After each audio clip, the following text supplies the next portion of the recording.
Today we are going to start second part of chapter number 6, expert detectives. Yesterday we read that जहाँ हमने छोड़ा था इसको कि वो जो है वो अपने रूम में आती है और अपने डेस्क के ऊपर बेडरूम में आराम से बैठ जाती है और क्या करती है, कुछ लिखना शुरू करती है। अब वो मतलब माया, आई का मतलब यहाँ माया से है। माया क्या कहती है, I wrote in large black letters. वो कहती है कि मैंने बड़े बड़े अक्षरों में क्या लिखा, कैचिंग अ क्रूक, मतलब कि अपराधी को पकड़ना। Expert detective Nishant and Maya Pandit. और कौन पकड़ेंगे उनको, expert detective Nishant and Maya Pandit, ठीक है। Then I began writing. About half an hour later I turn toward Seven who was lying on his tummy, chin cupped in his palms, reading comic. कहती है जब मैं लगातार लिखती रही और आधे घंटे के बाद जब मैंने फेस टर्न किया तो मैंने किसकी तरफ देखा, माया कहती है मैंने सेवन मतलब अपने भाई की तरफ देखा, जो कि देखो ये जैसे पोज दिखा रखा है इसका, इस पोज में मतलब ये बता रहे हैं कि वो इस पोज में लेटा हुआ था, ठीक है ना, क्लियर। वो इस पोज में लेटा हुआ है तो मीन्स जिसने अपने उसने पाम्स में अपनी इनको पकड़ रखा है, ठीक है, और पेट के सहारे वो लेटा हुआ है और चिन्स को पकड़ रखा है। अब वो कहती है want to hear but I have written. वो उसे कहती है तुम सुनना चाहोगे मैंने क्या लिखा है, मैंने उससे पूछा। ही लुक्ड अप क्वेश्चनिंगली, कहती है वो मेरी तरफ बड़े उससे देखता है जैसे कि उसके दिमाग में बहुत सारे क्वेश्चंस हों। He I have listed all the facts we know about mister Nath which might help to trap him. कहती मैंने उसको जो भी फैक्ट्स लिखे थे लिस्ट, उसकी लिस्ट सारी उसको सुनाई। क्या सेवन, पहले तो उससे पूछा कि तुम सुनना चाहोगे, तो उसने कहा हाँ। फिर अब उसने देखो क्या फैक्ट्स बताए, फैक्ट नंबर 1। अब उसने उसको क्या बताया कि फैक्ट नंबर 1 क्या है, जब डिटेक्शन में कि उसका नाम पहले तो हमें पता करना पड़ेगा, क्योंकि उसका मिस्टर नाथ नाम है, वो उसका लास्ट नेम तो है लेकिन उसका फर्स्ट नेम क्या है हमें नहीं पता, तो हमें पहले उसका रियल नेम पता करना पड़ेगा। फिर निशांत पूछता है कि तुम्हें क्या लगता है उसका कोई रियल नेम के बारे में। Then probably said I said crooks have an allies, I added a big question mark after Nath. वो कहती है मुझे लगता है इसका नाम कुछ और ही होगा, क्योंकि जो ये क्रूक है, क्रूक से अपना नाम झूठा बताते हैं। फिर बताती है फैक्ट नंबर 2। फैक्ट नंबर 2 कहती है हमें ये भी देखना पड़ेगा कि वो शंकर के हाउस में रहता था, तो उसके बारे में भी उससे पूछना पड़ेगा कि वो इतना अनफ्रेंडली क्यों था। फिर कहती है फैक्ट नंबर 3 कि हमें ये भी जानना पड़ेगा कि वो किसी से बातें नहीं करता, किसी से बोलता नहीं है और ये मैनरलेस है। तो मीन्स वो उसके अपराधी होने के बहुत सारे फैक्ट बताती है कि ये है, इस कारण मुझे लगता है कि वो अपराधी है। तो हमने पढ़े फैक्ट नंबर 1 कि उसे एक तो नाम, उसने पूरा नाम नहीं बता रखा। फैक्ट नंबर 2 हमने क्या पढ़ा कि जो किराए पे रहता है तो वो उनके साथ बिल्कुल स्ट्रेंज और अनफ्रेंडली क्यों है। फैक्ट नंबर 3 है कि वो किसी से बोलता नहीं है और वो मैनरलेस है, ठीक है। फिर उसमें भी जब निषाद है ना, जो निषाद कहता है ऐसा कुछ नहीं है, मैनरलेस वाली बात नहीं है, मम्मी बताती तो है वो बहुत पोलाइट है। He only talk to us because he had to. फिर वो कहती है कि वो तो हमसे तो सिर्फ इसलिए बोलता है क्योंकि उसको बोलना पड़ता है, क्योंकि मम्मी उसको हमारी मेडिकल ट्रीटमेंट दे रही है। फिर फैक्ट नंबर वो बताती है कि ना तो उसके पास कोई लेटर्स आती हैं।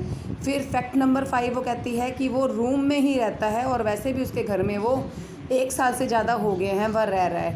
फैक्ट नंबर 6 क्या कहती है वो, फिर फैक्ट नंबर 6 बताती है कि अगर हम ध्यान से देखें तो फैक्ट नंबर 6 क्या है कि वो कोई काम नहीं करता और सारा दिन अपने रूम में बैठा रहता है।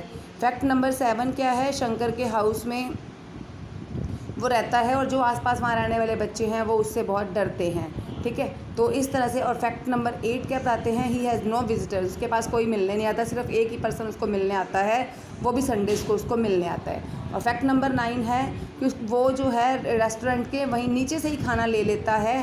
He does not care what he eat, उसको ये पता फ़र्क ही नहीं पड़ता कि वो क्या खाना चाहता है, उसको इच्छा अलग से होती नहीं है और बिल भी वो फटाफट दे देता है और ऊपर से टिप्स भी देता है। तो इस तरह से वो कहती है 9 फैक्ट बता के कि जो मेरी लिस्ट है ये ख़त्म हो गई है। ये 9 बातें हैं जो कि मुझे उसके बारे में जो बहुत ज़्यादा शक में डालती हैं और मुझे लगता है कि वो एक चोर है।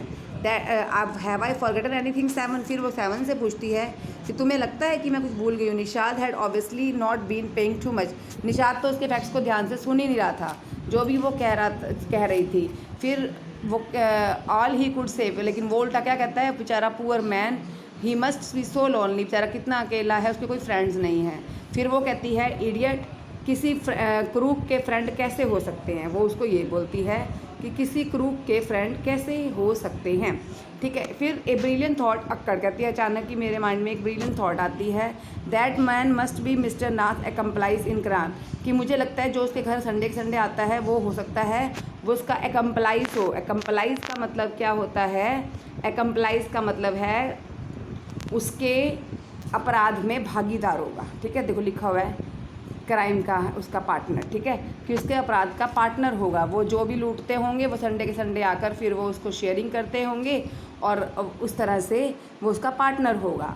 फिर वो कहती है मुझे लगता है कि मैं बिल्कुल श्योर हूँ। ठीक है, if you insist on calling him a criminal, फिर वो आगे निशाद कहता है अगर तुम्हें लगता ही है कि वो क्रिमिनल, तो मैं कुछ नहीं बोल सकता। वो बहुत गुस्से से निशाद उसको बोलता है, he can't be such a bad man if you give Ramesh such generous type. ठीक है, फिर वो कहते हैं आगे निशाद कि ऐसा हो ही नहीं सकता, जो इंसान रमेश को रोज़ अच्छी अच्छी टिप्स देता है वो एक बैड मैन कैसे हो सकता है। रमेश प्रोबेबली नोज, फिर आगे वो क्या कहती है, हो सकता है Ramesh probably know something about his past, कि क्या पता रमेश को उसके पास्ट के बारे में कुछ पता हो। So mister Nath must be bribing, ठीक है, so mister Nath must be bribing him to keep quiet, और कहते हैं हो सकता है इसीलिए मिस्टर नाथ उसको कुछ ना कुछ ये घूस के फॉर्म में, या मतलब कहते हैं ना किसी को देना, घूस देना, कि वो ताकि उसके बारे में बोल लेना, क्या पता उस फॉर्म में देता हो।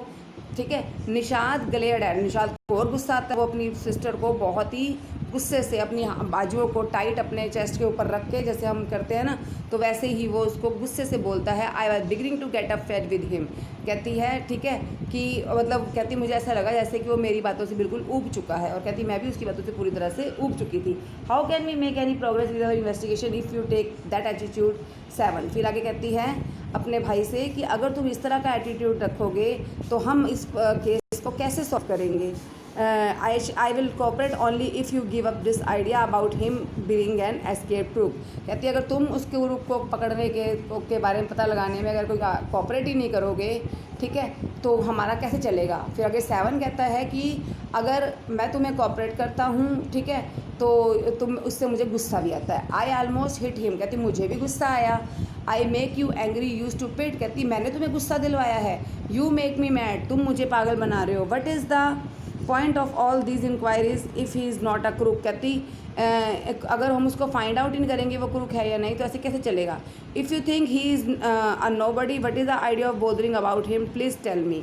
फिर वो उसे कहती है कि अगर तुम मेरी हेल्प ही नहीं करोगे तो हम उसको कैसे ढूंढेंगे, हम उसके बारे में पता कैसे करेंगे, ठीक है ना। तो मीन्स वो से कहती है कि तुम मुझे पागल कर रहे हो यदि, और हम बदमाश को लेके एक दूसरे से लड़ाई कर रहे हैं, यदि तुम सोचते हो कि वह कुछ भी नहीं है तो इस बारे में उसे तंग करने का क्या भी मतलब बनता है, कृपया मुझे इस बारे में प्लीज़ मुझे बताओ।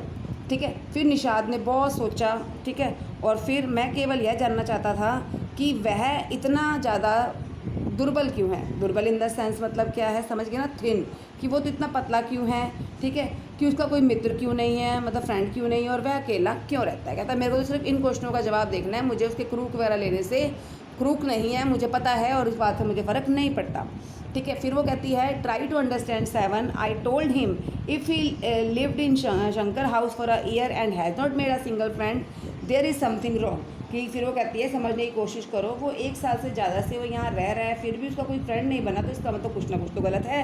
ही is obviously scared that someone will recognise him and give him up to the cops, कहती कि मुझे तो 100% लगता है कि अगर उसको यही डर है, वो इसलिए अंदर ही अंदर रहता है, किसी को फ्रेंड नहीं बनाता, कि अगर किसी ने उसको पहचान लिया तो वो उसको किसको दे देंगे, वो उसको कॉप्स को दे देंगे। कॉप्स का मतलब क्या होता है, कॉप्स का मतलब होता है पुलिस को, उसको पकड़वा देंगे। Maybe no once try to make friend with him, Nishad protested, फिर निशाद और गुस्से में बोलता है, ठीक है, क्या बोलता है उसे, कि हो सकता है किसी ने उससे अपनी फ्रेंडशिप करने की कोशिश ही ना की हो।